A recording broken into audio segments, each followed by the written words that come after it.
boys and whether or not they should be killed, which you've seen unfold for the last few days, was pretty bad. But it may not be the worst thing, the most embarrassing thing the press has done in the last 5 days, which tells you a lot. Last Friday, news outlets really humiliated themselves by their endless coverage of a Buzzfeed report, Buzzfeed being a cat website, a story that claimed that the president had ordered his attorney, Michael Cohen, to lie to Congress.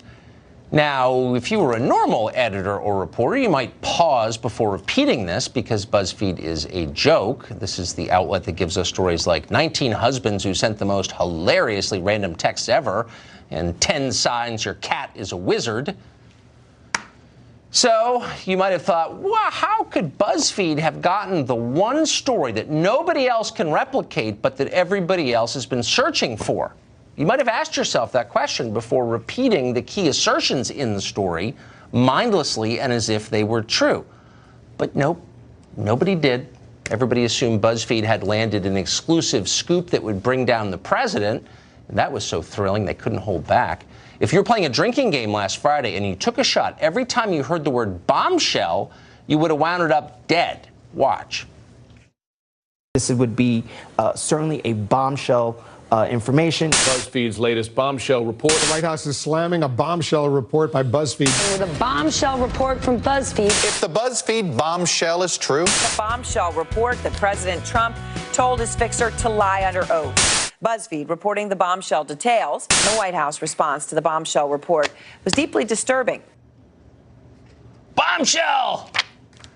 Dumb people have small vocabularies.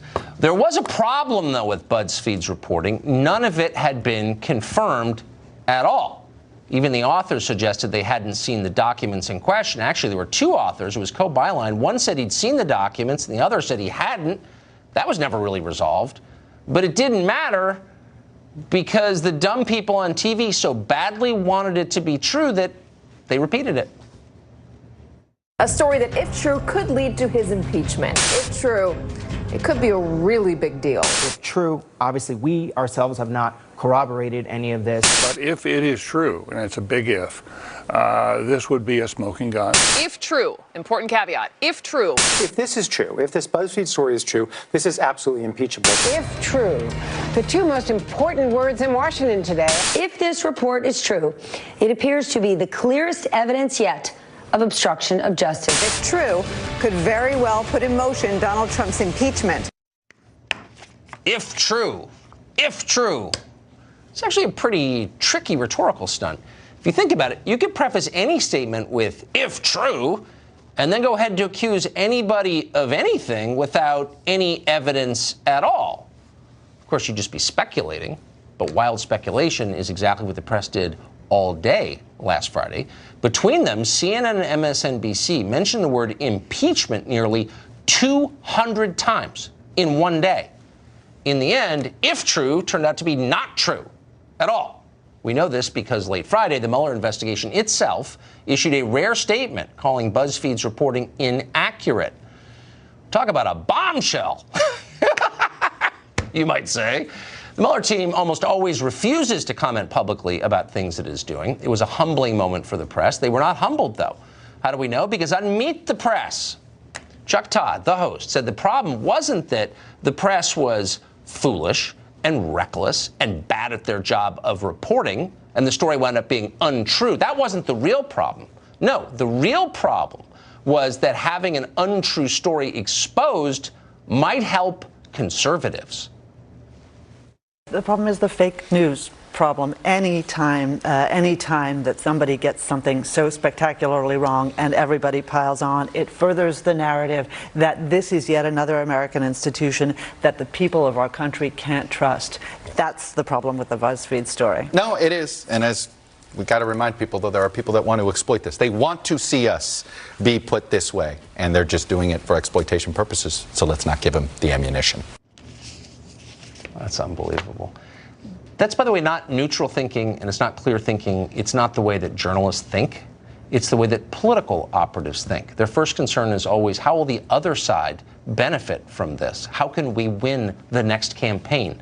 And that's how they think, because that's exactly what they're doing. Joe Concha covers media for The Hill, and he joins us tonight.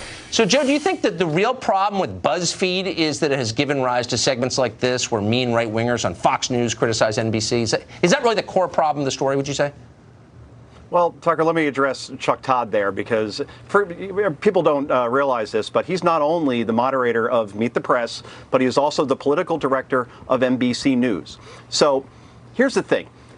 Everybody, all those anchors and pundits you just showed had ample warning that there was a serious problem with this story, because on Friday morning, before all the impeach and if trues came out, as you mentioned, you had Anthony Cormier, who was one of the authors in this piece on CNN, saying he hadn't seen the evidence that was used as the foundation for the story. And then minutes later on MSNBC, Jason Leopold, the other author on here, said he had seen the evidence. That is your red flag right there, where Chuck Todd, as a political director, then needs to get the troops together and say, guys, look, our own news organization, NBC News, could not verify this report independently, and therefore we should go about this with extreme caution. Instead, you mentioned the number nearly 200 times. On MSNBC alone, the word impeach or impeachment was said 97 times. That falls at Chuck Todd's feet as a political director, when in the morning editorial meeting, he should have made sure that didn't happen. And on CNN, same thing. They couldn't verify the report independently, and it was said on there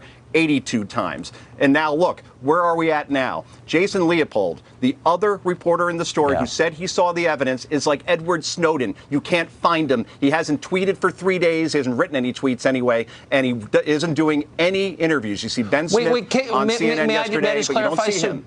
So Cormier has always struck me as a real reporter, actually, to be honest about it.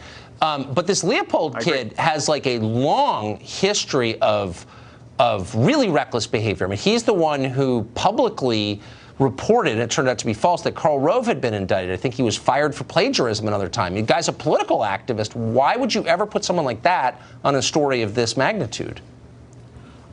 Precisely. And it's funny because with Leopold and so many in the media, the mistakes only seem to go one way, towards Republicans or conservatives or Trump in this case. I mean, ask yourself this question. When was the last time you saw a major media outlet make a mistake or a major error in a story about a Democratic lawmaker? I'm racking my brain. That's such a good point. I think a couple of years ago. Yeah. Yeah. I've only been watching for 30 years. I've never seen that happen. Ever. Not one time. By the way, will you keep a list? I mean, I want to be honest about it. If you see Nancy Pelosi unfairly impugned by Chuck Todd, will you let me know and we'll do a segment on it? Just to correct the record. I'll be all over. And by the way, Glenn Greenwald has a great piece today in The Intercept. He lists 10 major stories that the media has gotten wrong on Russia. So this isn't a one-off like it's being portrayed by some that are saying, oh, this is just an excuse to attack the media. We've seen this over and over and over again. And as I mentioned, going in the same direction. I don't think there's anyone braver than Glenn Greenwald. Joe, thank you very much. He's great. Good to see you. Thank you.